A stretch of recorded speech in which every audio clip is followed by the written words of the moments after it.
With the new decade here, I want to make some predictions on the state of gun rights throughout the 2020s.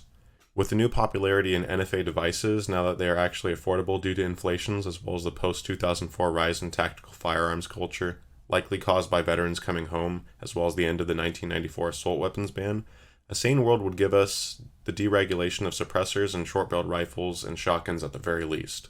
Unfortunately, we do not live in a sane world or a healthy society. My first prediction is that Donald Trump will win the presidency. This will be better for gun rights than whichever Democrat is chosen, but not great. As we know, Trump is a blatant liar when it comes to the Second Amendment and will be impotent at best on the issue. I predict within the next 5 years another mass shooting will occur using a suppressor, leading to many Democrat states using this as an excuse for banning suppressors. The Democrats are also becoming smarter on our workarounds, such as 80% lowers and solvent traps, which may be banned as well. My third prediction is that anti-gun and pro-gun people will become more and more divided. Before 1994, there was comparatively little disagreement on guns between the parties.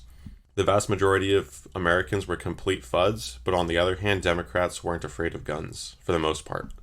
Indeed, we can see this in the demographics. As the older you are, the more likely you will be to support an assault weapons ban.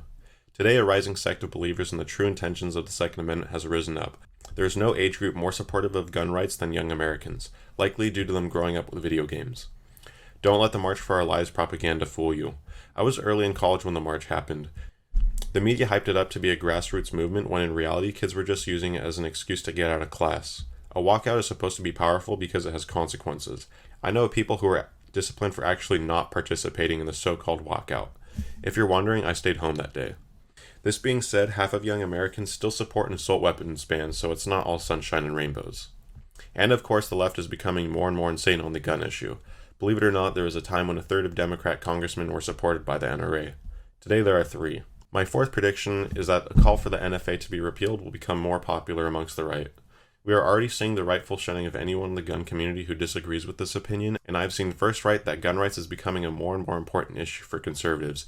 This, I believe, will either lead to the fall of the NRA and the rise of a different organization such as the Second Amendment Foundation or the Gun Owners of America, or the rise of a new grassroots-led NRA which uses its funds to help the cause more fully rather than for Wayne LaPierre's wardrobe. My fifth prediction is the normalization of noncompliance, not only with state law but federal law. I won't go too deep into this as I don't want to break any laws regarding the incitement of breaking the law, so I'll leave it at that.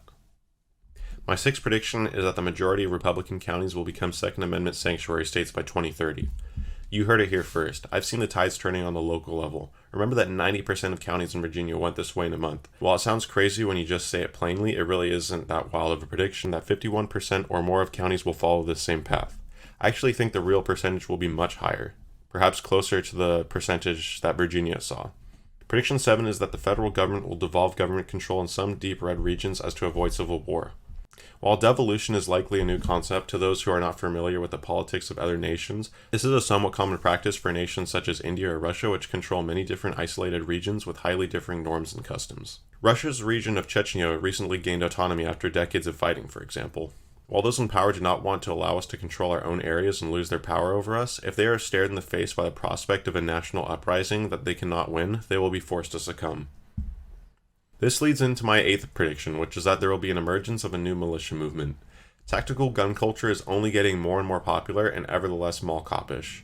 People are starting to actually care about this hobby as a way of life as our ancestors did for thousands of years, whether that be with a sword and shield hidden in the basement or musket and bandolier during more recent times.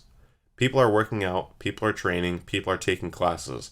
This is unprecedented for modern times and I don't see it going anywhere. Those are my definitive predictions, so I'll just have to wait and see. My recommendations to all of you is to purchase in order of a possible ban if you do plan on purchasing things of this nature. First, it'll come for semi-auto rifles, so I recommend buying an 80% jig and lowers first, and so on and so forth. That Henry Big Boy can wait. There are more pressing matters at hand. That's it.